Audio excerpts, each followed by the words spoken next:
السلام علیکم۔ تین چیزیں ایسی ہیں جو انسان کو نجات دیتی ہیں، یعنی اس کو دنیا اور آخرت میں کامیاب کرتی ہیں، اور تین چیزیں ایسی ہیں جو انسان کو دنیا اور آخرت میں تباہ و برباد کرتی ہیں۔ حضرت ابو ہریرہ رضی اللہ عنہ بیان کرتے ہیں کہ رسول اکرم صلی اللہ علیہ وسلم نے فرمایا، تین چیزیں نجات دینے والی ہیں اور تین چیزیں تباہ کرنے والی ہیں۔ نجات دینے والی تین چیزیں یہ ہیں: اللہ سے ڈرنا خلوت و جلوت میں، یعنی انسان چاہے تنہائی میں ہو یا لوگوں کے سامنے ہو، اللہ کا ڈر اس کے دل میں ہو۔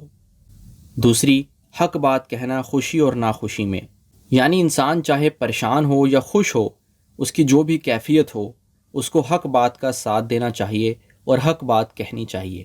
تیسری چیز، مالداری اور غریبی کی حالت میں خرچ کرنے میں میانہ روی سے کام لے۔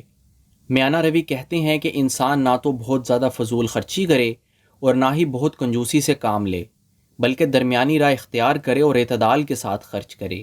اور تباہ کرنے والی تین چیزیں یہ ہیں: پہلی چیز، خواہش نفس کی پیروی کرنا، یعنی جو بھی جی یا من میں آیا اس کو پورا کرنا، اگرچہ وہ غلط ہی کیوں نہ ہو، لیکن اس پر عمل کرنا اور اس کو پورا کرنا۔ دوسری چیز، حرص و بخل کرنا۔ حرص کہتے ہیں کہ انسان کے پاس ایک ضرورت کی چیز موجود ہے، لیکن پھر بھی وہ یہ چاہے کہ میرے پاس یہ چیز زیادہ سے زیادہ آئے۔ اور بخل کہتے ہیں کنجوسی کو، یعنی انسان ہر معاملے میں کنجوسی کے ساتھ کام لے، تو حرص و بخل کرنے والا بھی تباہ و برباد ہو جاتا ہے۔ تیسری چیز ہے گھمنڈ کرنا، یعنی اترانا، غرور اور تکبر کرنا، اپنے آپ کو دوسروں سے بہتر سمجھنا اور دوسروں کو کمتر سمجھنا۔ لہٰذا ان تینوں چیزوں سے ہمیں بچنا چاہیے، کیونکہ یہ تین چیزیں ایسی ہیں جو انسان کو دنیا اور آخرت میں برباد کر سکتی ہیں۔ میں امید کرتا ہوں کہ آپ کو اس حدیث کی تعلیمات سے فائدہ ہوا ہوگا۔ اب میں آپ کی اجازت چاہتا ہوں۔ السلام علیکم۔